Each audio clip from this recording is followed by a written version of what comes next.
What's up, dog? You're Professor Layton, yes? My name is Gordon. I'm among those who requested your services. I'd like to explain our situation further, but right now it's probably best to do as Lady Dahlia says.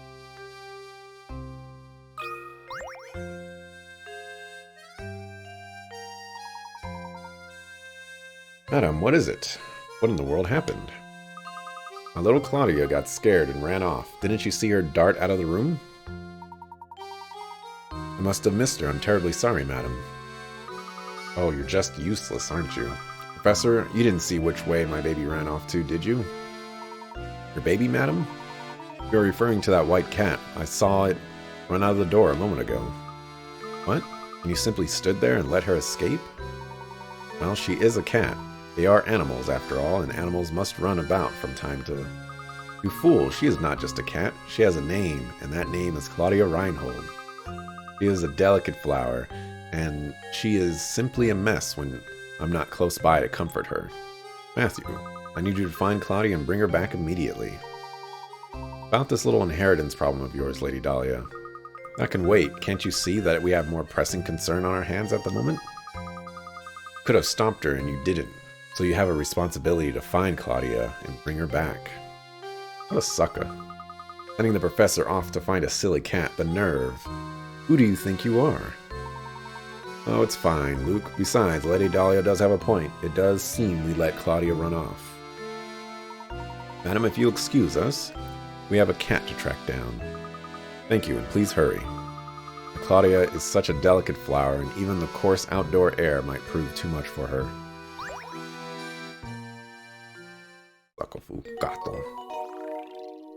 I gotta find the mysterious feline. Sure.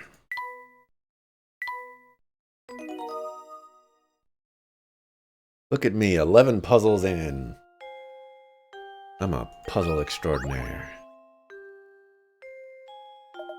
Why are you still here? Do us all a favor and find that cat so we can discuss the inheritance.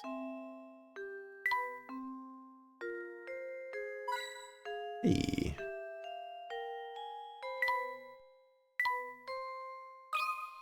Oh, I did not want to click on you.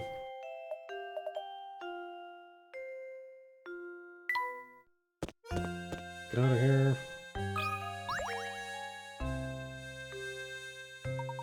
Terribly sorry, Professor. I will personally search the manor and the estate grounds. I feel dreadful asking, but would you mind taking a quick look around town to see if Claudia is there? Don't give a second thought, my good man. We're on the case.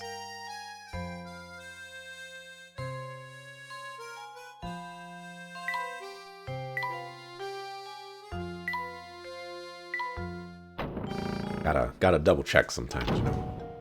There's gato. Professor, there she is.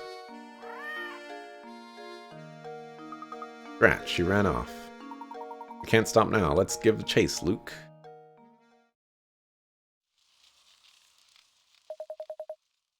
Blast, that burns. Looks like the engine blew out. So this is Saint Mystery, eh? The famed stomping ground of the late Baron Augustus Reinhold. Wonder what kind of tricks the old coot set up in this village before he shuffled off.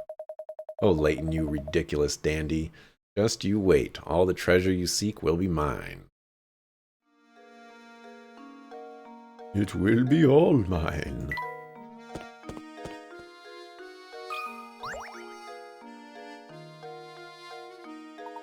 Oh, it's you, Mr. Please, call me Ramon, or Raymond. I'm gonna call him Ramon. Can I be of some assistance? As a matter of fact, yes, Ramon. Lady Dahlia's cat slipped out of the house. Have you seen her about? You mean dear Claudia? I think I saw her pass through here and run into town a few moments ago. If that's the case, I sure wish he'd bothered to catch her before she ran away. And it ain't anybody's job to be catching that cat. Huh? Look, there's a hole in that boat there. Oh, Professor, that reminds me. Have you ever heard of the one about the sinking ship? Right.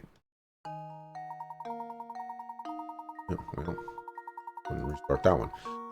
SOS. 15 people are trapped aboard a ship that's going to sink in exactly 20 minutes.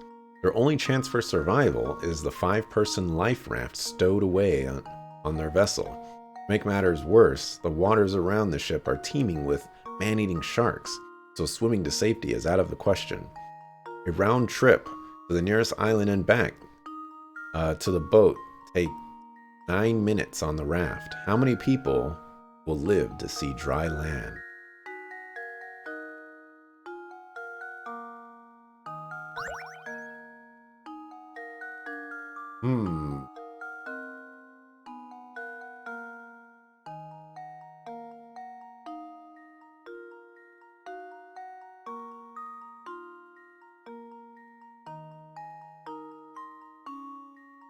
Okay. So for this one, somebody has to man the boat. So we could take 5 people over. Oh, wait, did it say... Round trip is 9 minutes. So you could take 5 people, 9 minutes pass. Okay. Then you can take 4 people. And you can come back. And you can take another 4 people.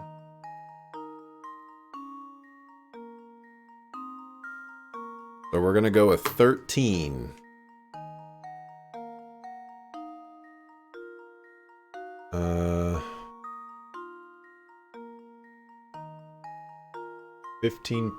15 people are trapped aboard a ship that's going to sink in exactly 20 minutes. Only chance for survival is the 5-person life raft. 13 is actually pretty good.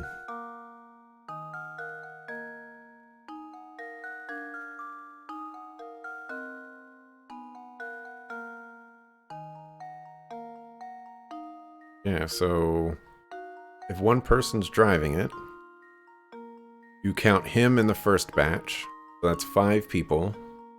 Second batch, you can bring 4 people, and then you can still come back because it's a round trip, so you still got 2 minutes left when you're back at the sinking ship, and you can take another 4 people. Now, this game could be a suck-a-foo and be like, oh no, you can take all 15 people, but 13 people is my final answer.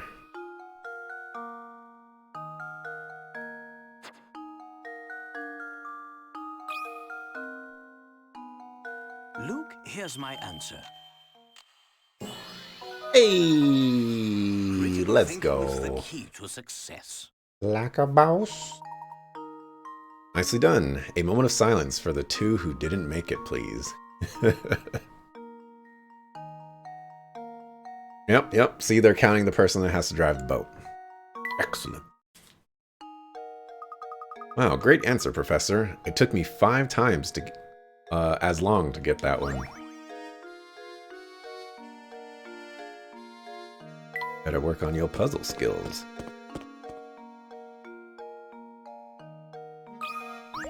And talk to this guy. You need something? You do, don't you? Yep, I could see it in your face. Or on your face. An open book is what you are. Excuse me, but you didn't happen to see Lady Dahlia's cat come through here a moment ago, did you? Ah, the fluffy white killer, yeah? I think she ran towards town square. Yep, she went that-a-way. I see, thank you. Think nothing of it, buddy. Only all questions were that easy to answer. Well then, I'll be off now. Who would have thought he'd turn out to be such a nice guy? Shall we head for the town square then? Indeed, let's be off. Hold on, let's take a look at what's behind that blue door. Do you see it? The blue door over there appears to be open a crack. Care to take a look inside?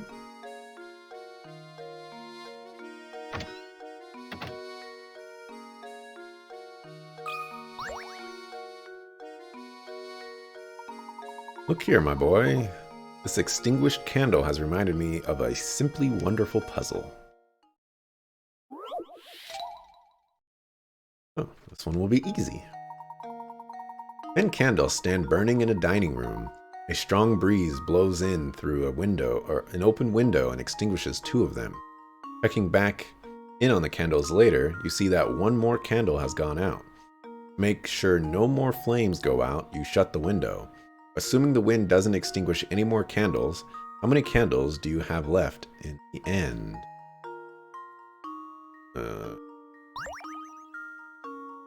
Okay. 10 candles. Can I draw? I can draw. Alright, 10 candles stand burning in a dining room. A strong breeze blows through the open window and extinguishes 2 of them. Okay, so we're gone.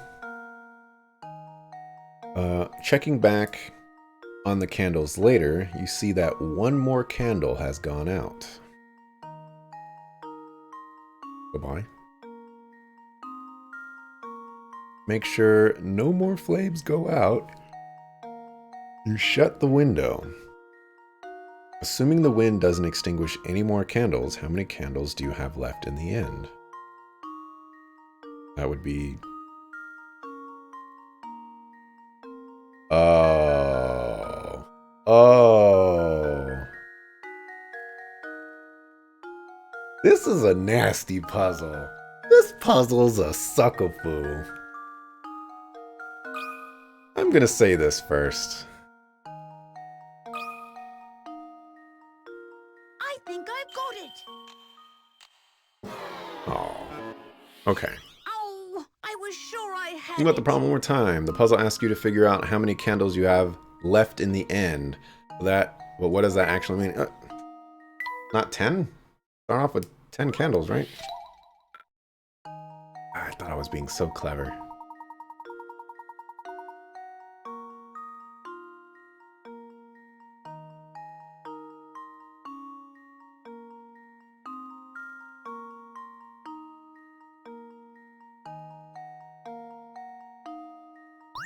I put in 10, right? I put in 10.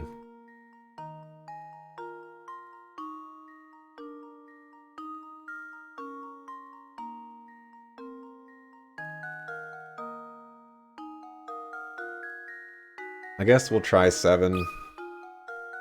It should be 10. It really should be 10. I think I've got it. I've let you down. This is embarrassing. Professor.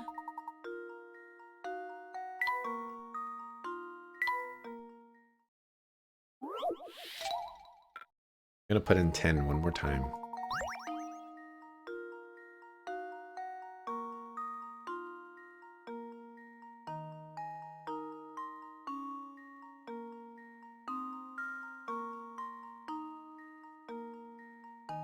Yeah, didn't I put in 10?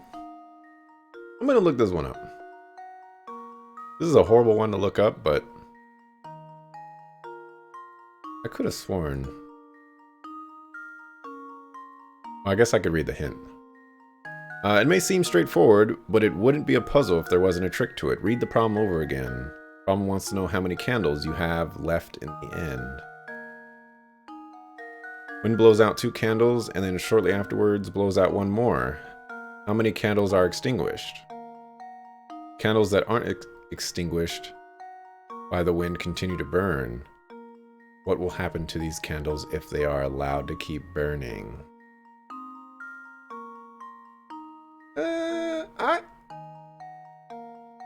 I guess.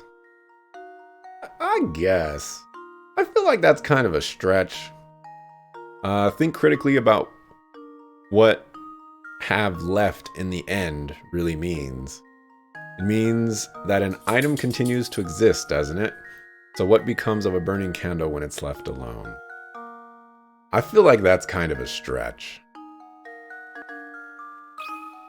But whatever. I guess some of these puzzles are going to be like that. I think I've got it. Layton's apprentice saves the day. I don't really agree with that, but whatever.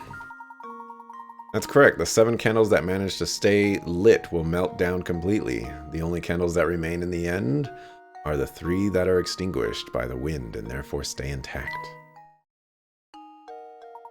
Excellent work, my boy. Sometimes it's important to consider the obvious, too. Delving too deep into the implied can cause misconception.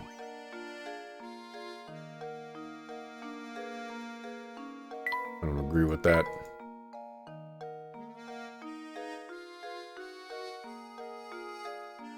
Sometimes you're just gonna have the suckle-foo puzzles, I guess.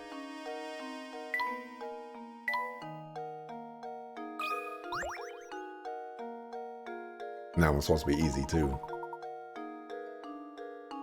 There's something I find very charming about this chair. That reminds me, Luke, have you heard this one before?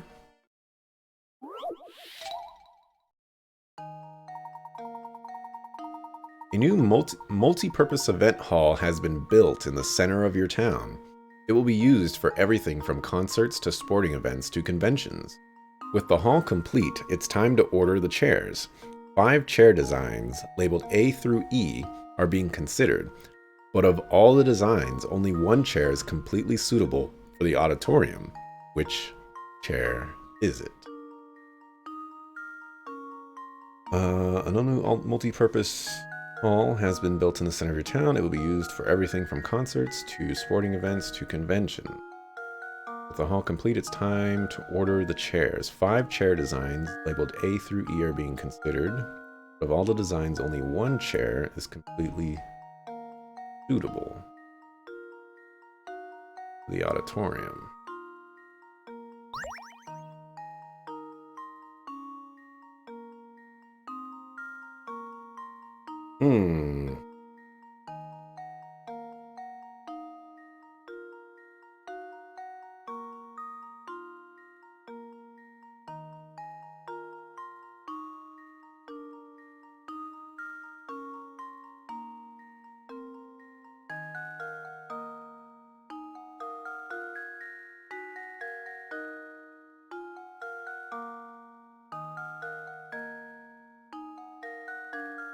And having completely suitable in red, a little suspicious to me.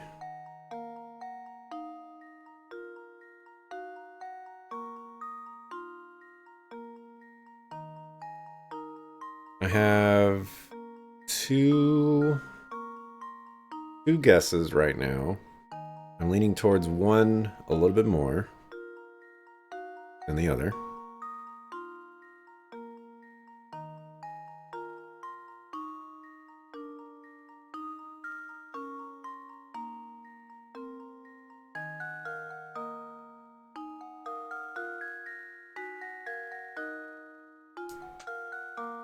I guess I might as well just stop wasting time and choose it. I'm gonna choose E. How does this sound? Professor, I've solved it! That's right, of all the designs, only E can be stacked upon itself. In a hall like the one described, each event requires a different number of seats, and thus a change in seating arrangement. The storability of E makes it the best chair for the job. That's not even why I chose that one, but alright. I'll take it. Well done. I suppose this puzzle was too easy for you, my boy. Got a paint scrap.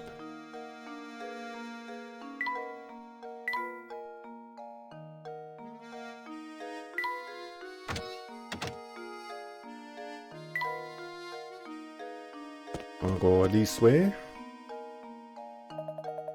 Hey, you two, help me out here, would you? I'm in a real pickle. What seems to be the problem, sir? Some knucklehead went and raised the bridge while I was on break. Then, as if that wasn't bad enough, that chowderhead made off with my only bridge crank. Oh dear, so you mean to say... You got it, buddy. Until that thing shows up, no one is getting in or out of town. I'm still looking for the blasted crank, but I'm seeing too much red to get anything done. What kind of punk pulls a prank like this anyhow? Oh yeah, I found this doodad in the street when I was looking for my crank. Got any idea what it is? Strange gizmo. Gizmos option has been added to the menu. Touch the trunk to open it, blah blah blah blah. From here, try to assemble the various mechanical parts you've gathered around town. Vanishing crank has been added to my list of mystery. Welcome to History's Mysteries.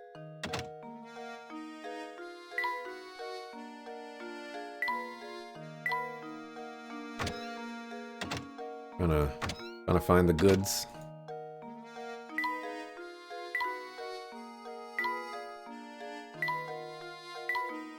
Where's it at, dog?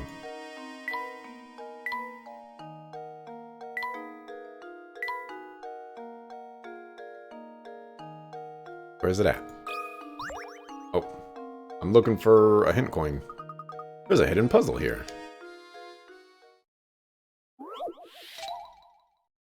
Oof. A jokerless deck of 52 cards sits on the table. The cards are shuffled thoroughly and divided into two stacks of 26 cards labeled A and B. If you divided the cards as described above and check the contents of each pile 1,000 times, how many times could you expect the number of red cards in one pile to match the number of black cards in the other? I have no idea.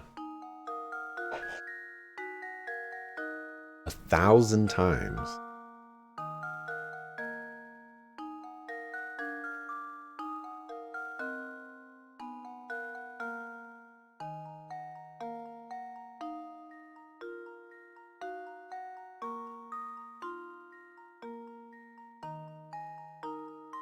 You divide the cards as described above. Check the contents of the pile. How many times could you expect the number of red cards in one pile to match the number of black cards in the other?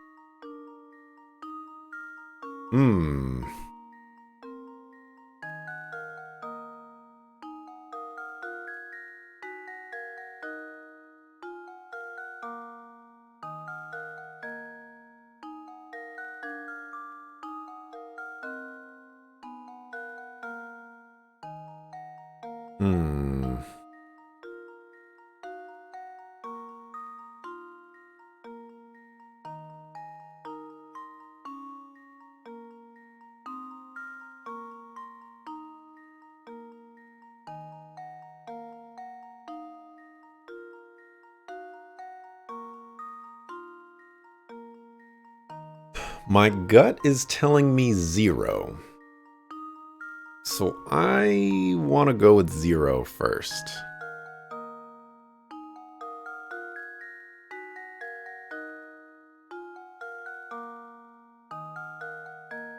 My next answer is 26.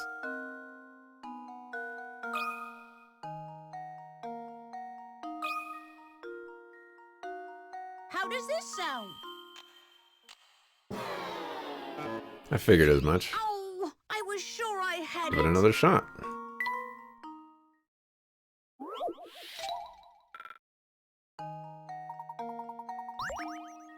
Gonna go with 26. I don't like this answer any more than I like 0.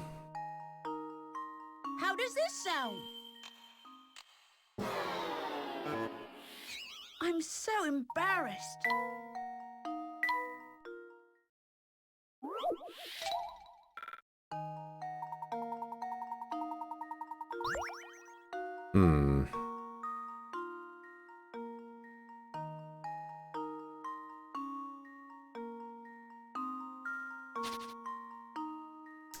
I legit just don't know.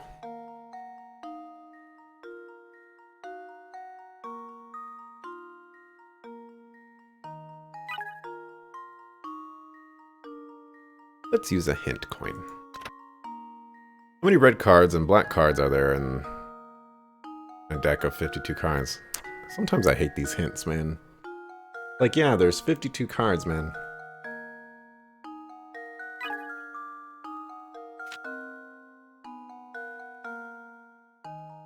Oh.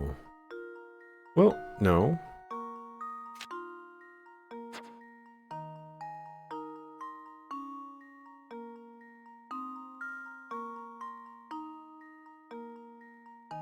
There are... Oh, actually, maybe that is helpful.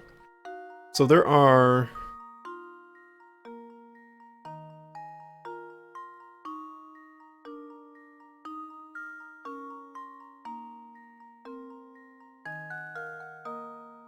4 of each type of card. So would I have to be 13? 13 of each. 13 hearts, 13 diamonds, etc.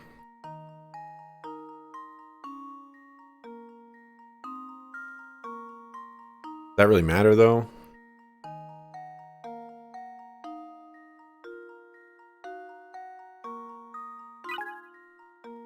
And another one. For a total of 26 black cards and 26... See what I'm saying about these hints?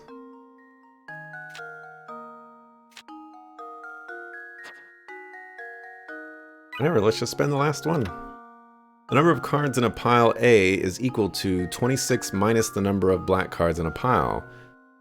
You can also reverse this statement and apply it to the black cards. So, the number of red cards in pile A is equal to 26 minus the number of black cards pile A.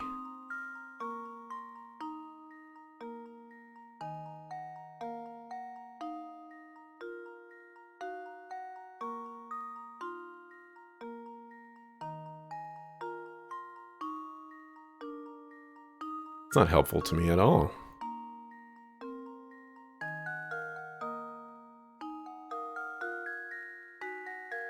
I don't know how many cards are in pile A.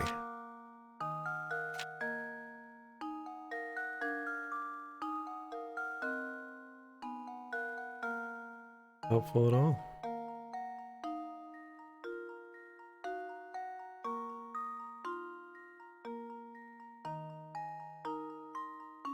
Okay, so 26 black cards, 26 red cards, and a 52 card deck. Number of red cards in pile A is equal to 26 minus the number of black cards in pile A. So in reverse, black cards are equal to 26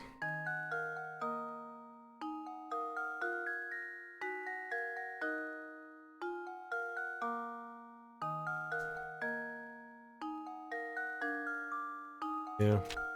I don't know. We're gonna skip this one. We are skipping this one. I legit just have no idea.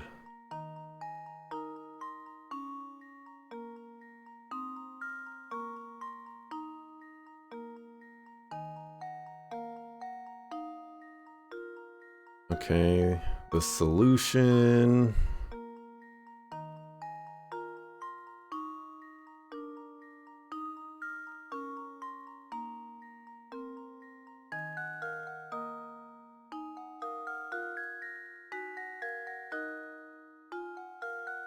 Number of red and black cards would match. Really?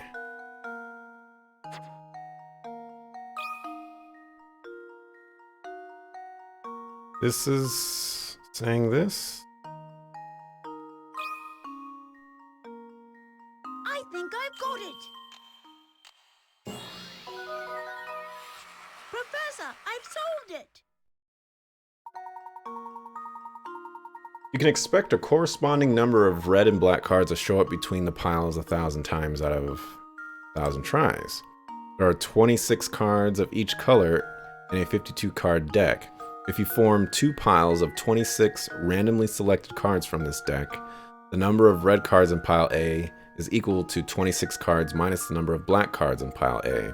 In pile B, the situation is reversed. No matter how the cards are divided, the number of red cards in pile A will be equal to the number of black cards in pile B, and vice versa. For example, for stack A, let's say that the spades and clovers, I forget what they call those, are equals 10 cards. Therefore, the total of hearts and diamonds is 26 minus 10 is 16 cards.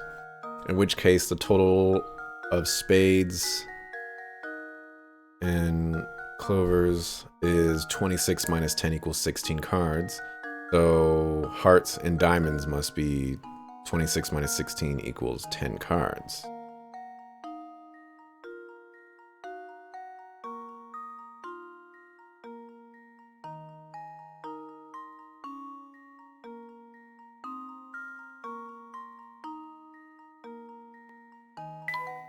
I'm not touching that one. Woo, that was a real mind twister.